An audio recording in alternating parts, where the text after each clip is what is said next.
Olha só, péssimo dia para a Lava Jato e para o Deltan Dallagnol. Por quê? Porque o Deltan Dallagnol acabou de ser punido no Conselho Nacional do Ministério Público, CNMP, por 9-1. Foi 9-1 a chacoalhada que tomou o Deltan Dallagnol. E o Deltan Dallagnol foi punido por tweets que ele fez contra o Renan Calheiros, porque no ano passado o Deltan Dallagnol queria que o Davi Alcolumbre, que era o candidato do bolsonarismo e do lavajatismo, vamos lembrar uma coisa, a Lava Jato ajudou a eleger o Bolsonaro, estavam assim, Sérgio Moro era o super-ministro do Bolsonaro. E aí o candidato deles para o Senado era o Davi Alcolumbre, eles queriam tirar o Renan Calheiros. E o Deltan Dallagnol, que é procurador da República, ele começou a fazer tweets falando que se o Renan Calheiros ganhar, vai ser muito ruim para a luta anticorrupção, se o Renan Calheiros ganhar, vai ser uma vitória da corrupção, uma derrota da pauta anticorrupção, quer dizer, chamando o Renan Calheiros de corrupto e fazendo campanha aberta para o adversário dele. Só que tem uma coisa, procuradores, juízes, eles não podem se manifestar politicamente, isso é lei, eles têm um regimento interno. Quando o cara faz concurso público para ser procurador da República, ele geralmente está lá visando o salário altíssimo e tudo mais, mas ele tem que lembrar que tem regras para ser um procurador da República, e no caso um procurador do Ministério Público Federal. E essas regras têm que ser seguidas, é uma instituição sólida aí que tem tantos e tantos anos de idade e precisa de regras. E aí o Deltan Dallagnol não, para ele achou. O pessoal da Lava Jato, eles acham que as regras, não só ele, mas todos eles, que as regras se aplicam só aos outros. E, inclusive,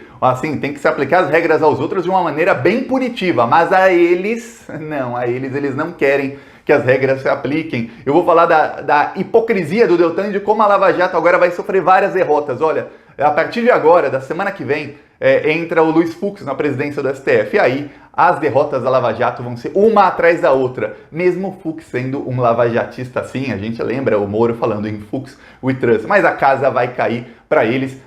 Vão ter muitas derrotas da Lava Jato nas próximas semanas, nos próximos meses. Vamos falar sobre isso, mas antes, um segundinho. Você quer ver mesmo a casa cair para eles? Curte o vídeo e se inscreve no canal. É um segundinho de graça se inscrever no canal. Eu tô aqui antes desse canal existir, eu já falava no site, no aplicativo do Plantão Brasil, a Lava Jato é golpe, a Lava Jato são fascistas. Temos ações que a gente faz contra o desgoverno Bolsonaro. Aqui tem o nosso outdoor no Rio de Janeiro, em Jacarepaguá, que vai ficar mais um bom tempo lá, eu já renovei. Aqui tem o nosso painel de LED em Floripa. Meus amigos do painel de LED do Plantão Brasil perguntando sobre o cheque do Queiroz para Michele e denunciando que o Bolsonaro foi contra o auxílio emergencial. Apoiem o Plantão Brasil.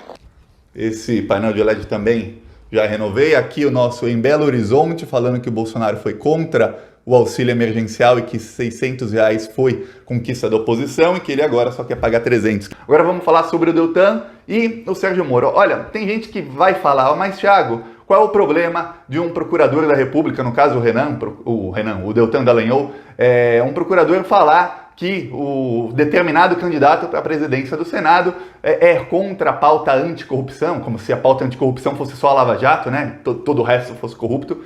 Mas qual é o problema disso? O problema é o seguinte, procuradores e juízes, eles não são pessoas comuns. Eu, Thiago, sou uma pessoa comum. Eu sou uma pessoa comum. Eu não tenho, por exemplo, porte de arma. Um cara que é procurador, ele tem porte de arma. Um cara que é procurador, ele tem poder de investigar, poder de pedir quebra de sigilo bancário, fiscal, ele tem poder de fazer devassa na vida de quem ele quiser, tem poder de polícia, ele tem muito poder. Um procurador, ainda mais um procurador do Ministério Público Federal, tem muito poder nas suas mãos. Para ter esse poder, essa pessoa não pode usar esse poder politicamente, coisa que a Lava Jato sempre fez. Então, quando ele fez concurso público, quando ele passou, ele assinou um termo, tem ali o regimento interno da Procuradoria, do Ministério Público, e aí ele não pode fazer algumas coisas exatamente porque ele tem poder. Na hora que ele falava com um amiguinho da Receita Federal, ilegalmente, isso ilegalmente, ele podia agir legalmente, mas isso ele fez ilegalmente. Na hora que ele falava com o amiguinho da Receita Federal, a Vaza Jato mostrou, para pedir para quebrar sigilos fiscal e bancário de parentes do Lula ilegalmente, aí era bom ser procurador da República. Na hora em que ele fazia uma devassa na vida do Lula, dos familiares, na vida de fulano, ciclano, aí era ótimo ser procurador. Mas do mesmo jeito que o Ministério Público dá poder de polícia para procuradores, dá esse poder todo para poder investigar crimes, também tem algumas coisas que a pessoa tende a abrir mão. Uma delas é a liberdade de ficar fazendo crítica política a fulano ou a ciclano. E aí, quando o Deltan Dallagnol fez isso, ele já sabia que estava errado. Não pensa que os procuradores não sabem, não conhecem o regimento interno, eles sabem. Tanto é que são poucos que fazem esse tipo de crítica e pouquíssimos que fazem sair impunes. E aí o Deltan Dallagnol, sabendo disso, sabendo disso, ele mesmo assim fez a crítica. O Renan Calheiros entrou contra ele no CNMP e falou, ó, isso aí é interferência política. Sabe o que o Deltan Dallagnol fez? Ele tentou fazer com que o processo prescrevesse. Pois bem, o Deltan era contra a prescrição, mas sabe qual foi a tática dele? E ainda é a tática dele em todos os processos administrativos contra ele no Ministério Público? É a prescrição. O processo dele contra o Lula, ele estava perdendo a votação, eu até cheguei a falar, gente, eu noticiei isso no Plantão Brasil, e ia fazer vídeo até, porque já estava a votação 7-1, 7-2 contra o Deltan. O Deltan ia ser punido pelo PowerPoint que fez contra o Lula. Aí um dos procuradores falou, gente, mas esse processo prescreveu, olha aqui, ó, prescreveu. Aí os outros todos mudaram o voto e falaram, prescreveu, não dá mais para punir o Deltan. Quer dizer, contra os outros, ele quer que nada prescreva nunca. Contra ele é um processo que foi um julgamento que foi adiado 42 vezes, veja bem, foi adiado 42 vezes, prescreveu.